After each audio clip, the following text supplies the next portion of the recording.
Salut tout le monde, bienvenue sur ma chaîne, mon nom moi c'est Lélène.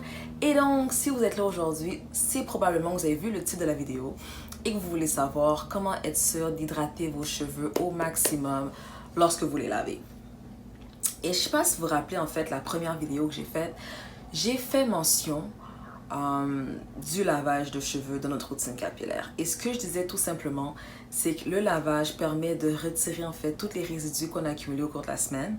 Et bien souvent, ce sont ces résidus-là, en fait, qui font que nos cheveux sont tellement secs. Parce qu'il n'y a plus de place, ça bloque toute place à ce que l'hydratation puisse rentrer de nouveau. Donc, ce qu'il faut faire, c'est un lavage de façon à réinitialiser le tout, de faire un reset, je peux dire ça comme ça, et de repartir à neuf. Pour un vrai lavage, je considère que ça se fait en 5 étapes.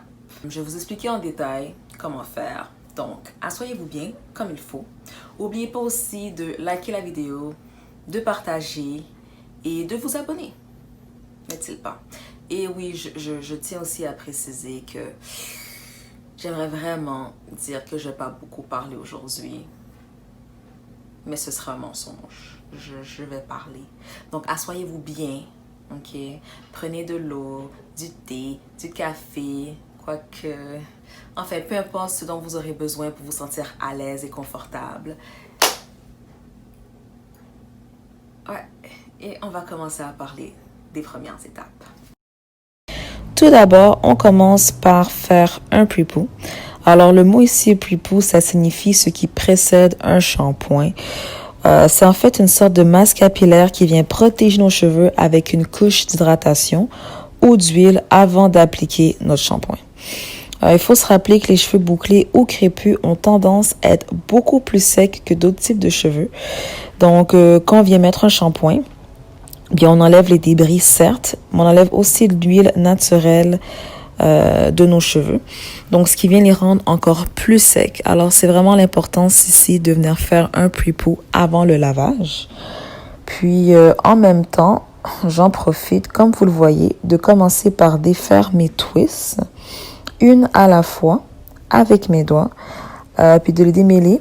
Comme ça, je peux bien sentir les nœuds et les défaire délicatement. Donc, c'est pour ça, en fait, que je le fais surtout avec mes doigts pour commencer au lieu de le faire avec un peigne.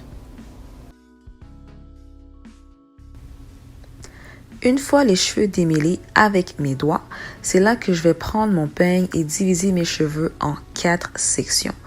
Vous pouvez les diviser en 6, 8, 10 sections, bref, faites ce qui vous conviendra le mieux. C'est sûr que, bon, si vos cheveux sont trop courts, cette procédure n'est pas pour vous. Généralement, je divise en 6 sections, mais ce jour-là, j'étais un peu paresseuse, alors j'ai juste fait 4 sections. Aussi, ce que je voulais dire, en fait, c'est que séparer les cheveux en sections, ça nous permet de les garder démêlés et de bien distribuer les produits sur les cheveux. Et surtout, ça nous facilite la tâche. Là, maintenant, on peut se demander quel genre de pre-poo appliquer sur nos cheveux. En fait, il y a plusieurs sortes de pre-poo qu'on peut utiliser. Par exemple, on peut faire un bain d'huile. Donc, ce serait soit de prendre une huile en particulier ou de faire un mélange d'huile. Idéalement, de le chauffer dans un bain-marie avant de l'appliquer. Sinon, on peut utiliser un revitalisant seul ou mélanger avec de l'huile ou avec aussi des poudres indiennes pour une plus grande efficacité. Je pourrais continuer encore longtemps parce que la liste est assez longue, si vous comprenez, pour le genre de pre-poo qu'on peut utiliser. Dans mon cas, j'ai utilisé une feuille d'aloès que j'ai mixée avec des graines de fenugreek dans un malaxeur. Et j'ai passé le tout dans un tamis et j'applique le liquide sur mon cuir chevelu et sur le corps de mes cheveux. Je m'assure lors de cette étape de bien masser mon cuir chevelu pour m'assurer en fait que les nutriments du mélange pénètrent bien mon cuir chevelu et aussi le massage en même temps aide à stimuler la croissance capillaire. Par la suite, je vais ajouter mon mix d'huile qui a macéré dans un mélange de poudre indienne avec des herbes et des huiles essentielles. Donc, ce mélange d'huile, j'utilise autant pour mes pre-poo que pour mes massages capillaires pour aider à faire pousser mes cheveux. ou comme scellant après avoir mis mon revitalisant sans rinçage. Alors, vous comprenez que c'est ma petite huile que j'appelle affectueusement mon huile miracle que j'utilise pour pratiquement tout en fait. Après avoir mis tout ça sur mes cheveux, là, je peux les démêler avec le peigne en toute sécurité sans crainte de provoquer une chute capillaire ou de les endommager. Selon moi, le gel d'aloès fait toute la différence. Ça permet au peigne de glisser aisément sur mes cheveux, comme vous pouvez le constater. Puis, dès que je finis avec le peigne, là, je vais twister cette section afin de m'assurer que les cheveux restent bien démêlés. Puis, par la suite, je vais mettre un bonnet de douche sur ma tête, justement pour aider à la chaleur corporelle de mon corps, de faciliter l'absorption du produit. Ensuite, ça, vous allez garder le bonnet sur votre tête au moins 10 à 15 minutes avant de passer à la deuxième étape. Je ne l'ai pas montré, mais un casque chauffant quand on a des cheveux à faible porosité, c'est toujours pratique aussi. On est maintenant rendu à l'étape numéro 2 qui consiste simplement à laver ses cheveux. Je vais commencer par saturer mes cheveux avec de l'eau et comme j'ai une faible porosité, je vais surtout utiliser de l'eau chaude afin de bien ouvrir mes cuticules et permettre à l'eau de rentrer. Et là, bon, sachant que j'ai bien démêlé les cheveux lors du pluie-poux et considérant le temps que cela m'a pris, bien, je vais m'assurer de les garder tout aussi bien démêlés lors de cette étape, ce qui fait que je continue de travailler avec mes cheveux en section. Donc, j'applique le shampoing section par section en me concentrant surtout sur le cuir chevelu et je vais laisser la mousse en fait faire son chemin jusqu'aux pointes. Aussi, je vais ajouter que, à mon avis, c'est important de faire 2 shampoings. Je sais que certaines personnes préféreront n'en faire qu'un seul et si cela fonctionne pour vous, continuez à faire de même. Mais comme je disais, en fait, je conseille toujours de faire 2 shampoings afin de retirer correctement les résidus de produits et en même temps de bien masser son cuir chevelu. Donc, ça va venir stimuler la circulation sanguine, par le fait même oxygéner le cuir chevelu. Et donc, ça va venir ici stimuler la croissance capillaire. Puis bien souvent, c'est ce qu'on recherche.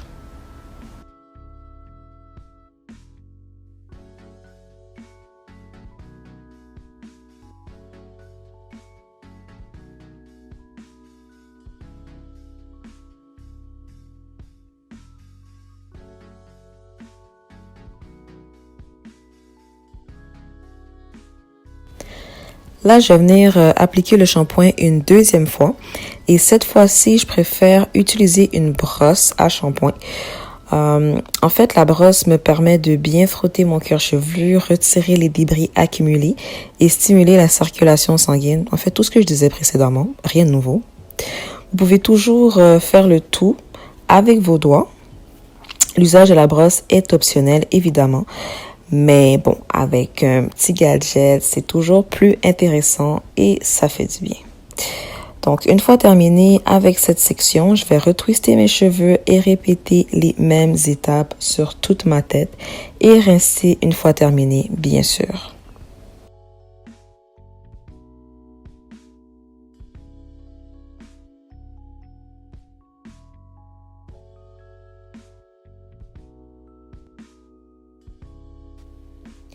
On passe enfin à la troisième étape, celle de mettre le masque capillaire. C'est là maintenant qu'on vient vraiment remettre de l'hydratation et de la souplesse aux cheveux. Comme vous le voyez, je procède encore une fois section par section pour bien distribuer le masque tout en démêlant comme il faut avec mes doigts. Vous pouvez toujours utiliser un peigne ou une brosse pour démêler. Lors de cette étape, c'est à vous de voir. Vous avez sûrement remarqué aussi que je n'ai fait aucunement mention des produits que j'ai utilisés parce qu'en fait, je voulais surtout mettre l'emphase sur le procédé plutôt que les produits. Et la raison est simple, c'est que les produits varient en fonction de notre porosité. Alors, si vous n'avez toujours pas vu la vidéo précédente, eh bien, c'est le moment, vous allez comprendre pourquoi je parle autant de porosité. Quand je finis en fait de faire tout ça, là je vais mettre mon bonnet de douche et garder le produit sous un casque chauffant. J'ai fait ça hors caméra pour une durée de 20 à 30 minutes et pas besoin de le garder toute une nuit, le masque capillaire, les amis, ça sert à rien.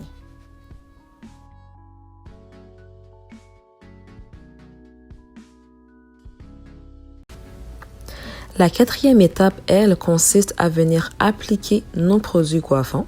Certains sont probablement familiers avec deux méthodes bien connues dans le milieu naturel, le LCO Method et le LOC Method.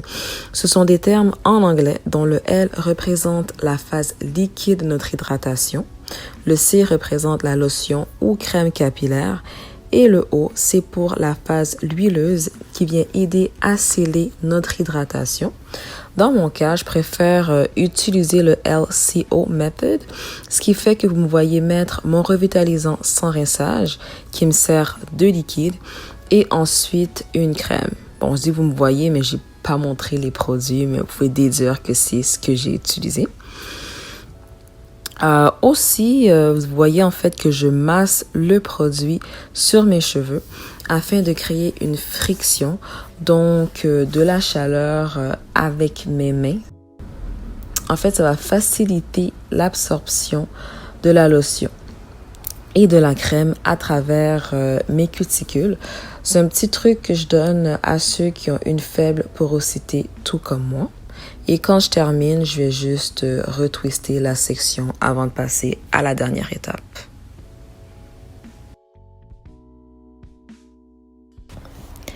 Dernière étape qui est simplement de se faire une coiffure protectrice qui nous durera jusqu'au prochain lavage ou du moins la prochaine réhydratation avant le lavage.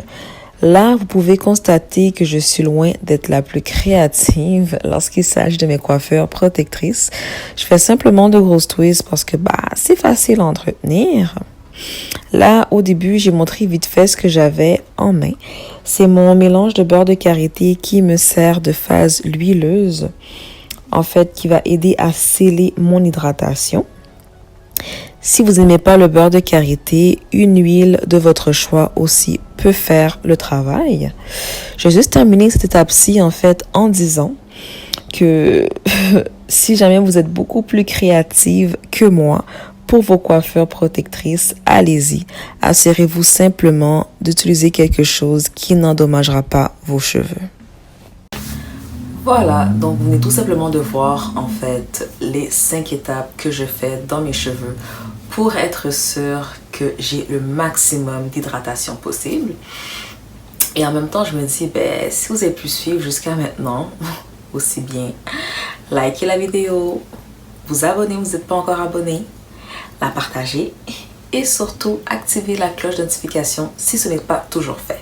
C'est pas mal tout pour aujourd'hui. Je ne vais pas vous retenir plus longtemps que ça. Je pense que vous avez été assez patient. Vous m'avez bien écouté.